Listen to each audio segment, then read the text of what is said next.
Apocryphal book, Joseph and Asenath, the prayer of Asenath, chapters 9 and 10. And Asenath rejoiced over the blessing of Yosef with exceeding great joy. And she hastened and came up to her loft by herself, and fell upon her bed in infirmity, for that there was in her joy and sorrow and great fear. And a continuous sweat poured out of her when she heard these words from Yosef. And when she spoke to her in the name of Elohim, El Elyon, and she wept with great and bitter weeping. She turned in penitence from her Elohim, whom she was accustomed to worship, and the idols which she spurned, and waited for evening to come. But Yosef ate and drank, and he told his serving men to yoke the horses to their chariots, and to go around all the land.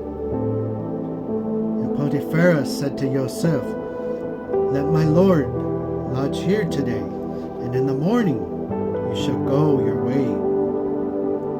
And Yosef said, "No, but I will go away today, for that this is the day on which Elohim began to make all his created things, and on the 8th day I also return to you, and will lodge there."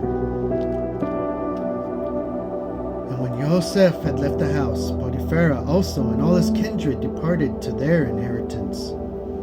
And Asenath was left alone with the 7 virgins, listless and weeping till the sun set. And she neither ate bread nor drank water. But while all slept, she herself alone was awake and weeping, and frequently beating her breast with her hand.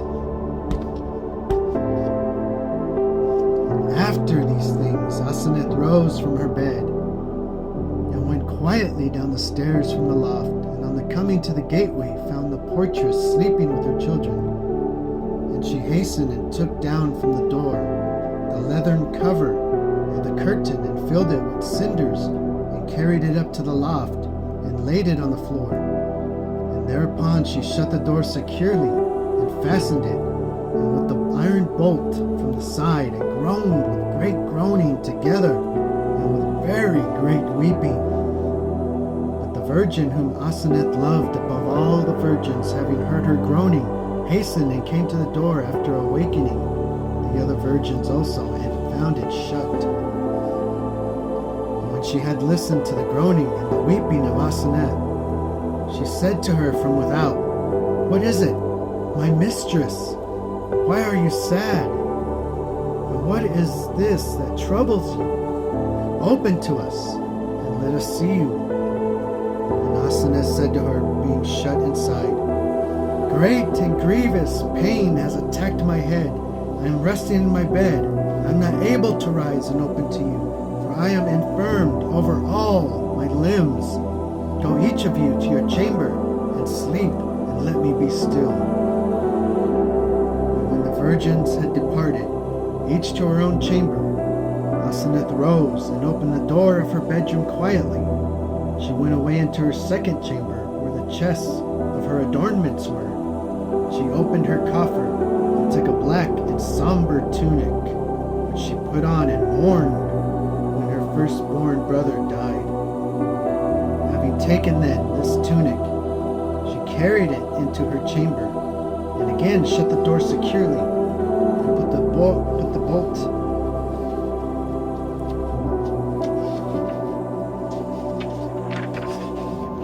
in from the side.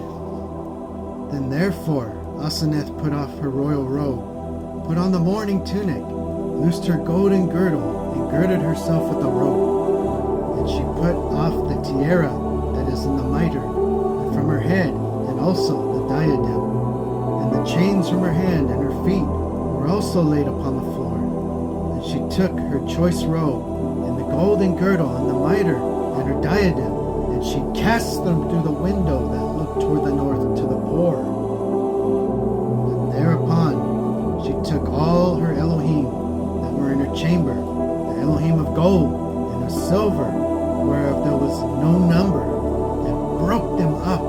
fragments and cast them through the window to the poor men and beggars.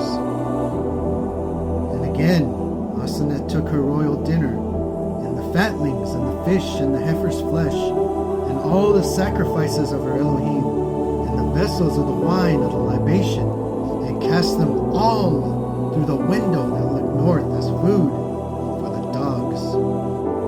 And after these things she took the leathern cover containing the cinders, poured them upon the floor, and thereupon she took sackcloth, girded her loins, and she loosed also the net of the hair of her head, and sprinkled ashes over her head. And she strewed the cinders also upon the floor, and fell upon the cinders, and kept beating her chest constantly with her hands, and weeping all the night with groaning until the morning. And when Asenath arose in the morning and saw, and lo, the cinders were beneath her as clay from her tears, she again fell upon her face upon the cinders till the sun set.